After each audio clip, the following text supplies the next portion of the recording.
Hi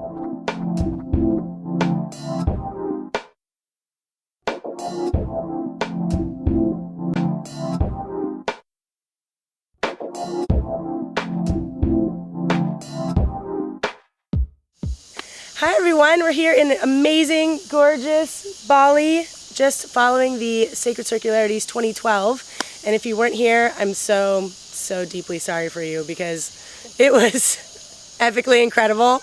And you for sure want to come next year. It will change your life. So we're here to talk a little bit about some things that we did in my workshop here.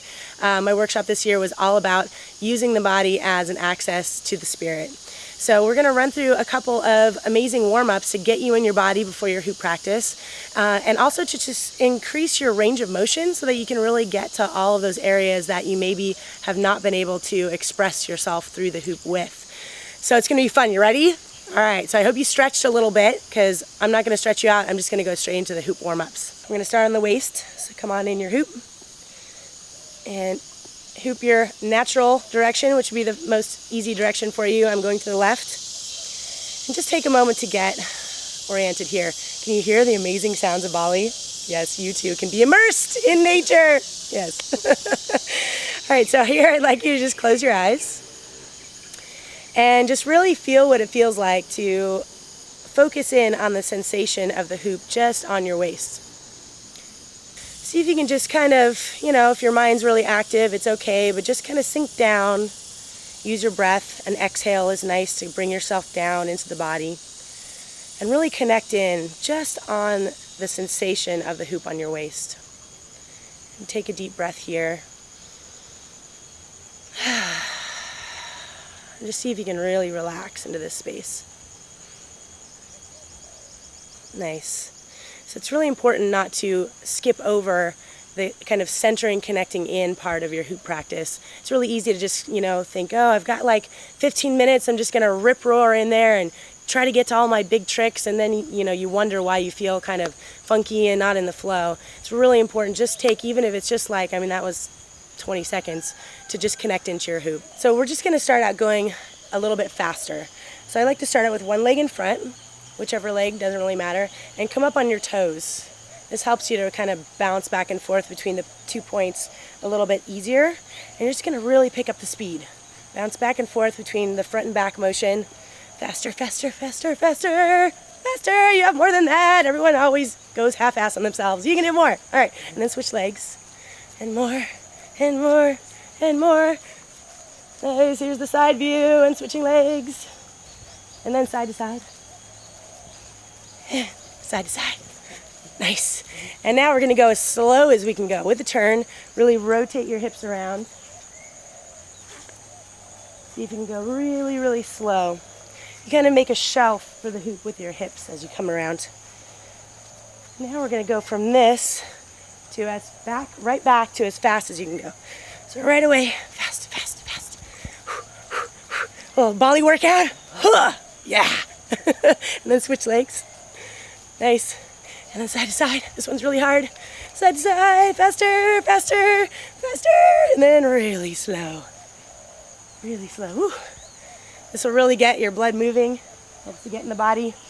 Helps to reduce the resistance. Oftentimes in the beginning we'll just kind of be complaining in our heads about the activity, not really realizing it, and it blocks us from really fully engaging in the moment. Alright, so that's one. I just call it fast and slow. And that's not just to get your blood moving, it also helps you learn how to change the speed of your hoop so that when you're dancing to the music, music has lots of changes, you can actually respond to that freely without having to think about it. It's already in your body. Alright, so fast and slow, I would do that for maybe, back and forth maybe 2 or 3 times. Just get the blood moving. Fast, fast, fast, all legs. All legs. One leg in front, other leg in front, and then side to side. And then going slow again.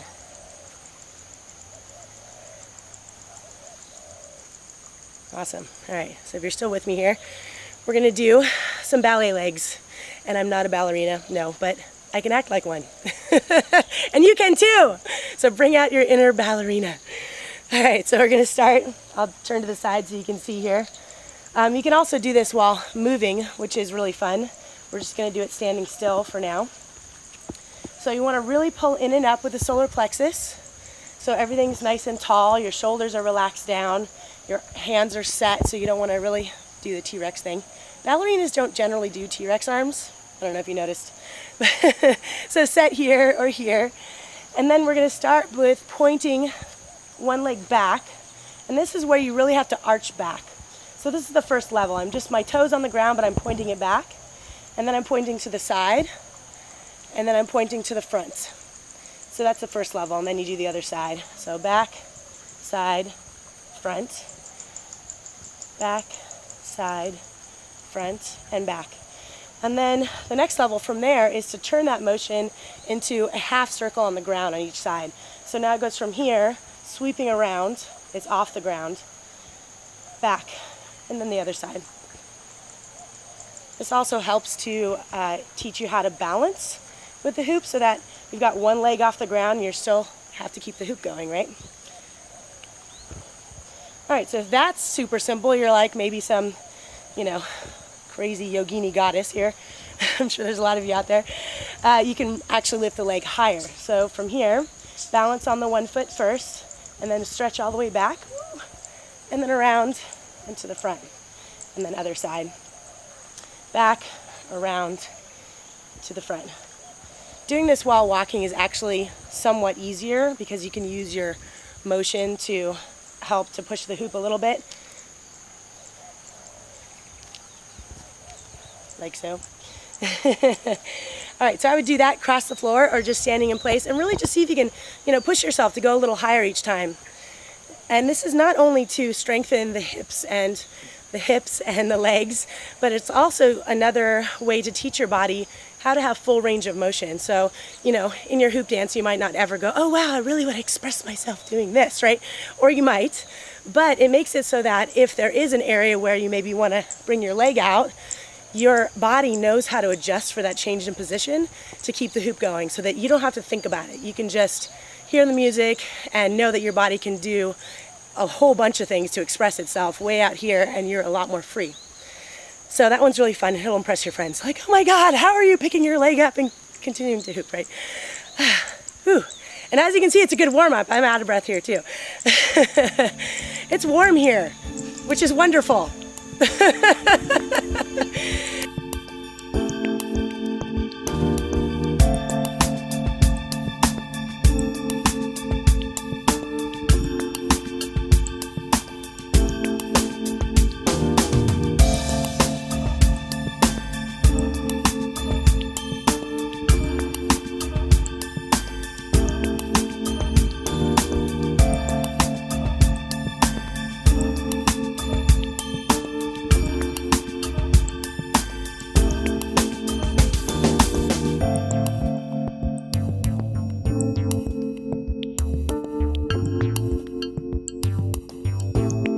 And hope to see you in paradise, because oh wait,